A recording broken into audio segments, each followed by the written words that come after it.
Segoknya. Siapa buat kat bedok comel tu? Kak Noh. Olo, dia berkata rambut jengui kat sini. Olo, dia buat rambut. Ha? Oh, dia buat passion rambut jengui. Segok. Ha? Nama Aisyah.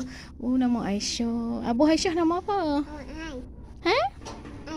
Oh, nama Ain. Abah Ain nama apa? Awit. Nama Awit. Duduk mana Abah dia duduk mana ni? Kat rumah.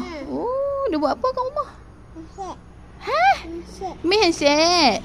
Oh, betul ni Aisyah nak balik pi kat Abah. Oh, nak balik pi kat Abah nak buat apa? Main handset. Allah. Awak. Okey, pergi pakai dulu.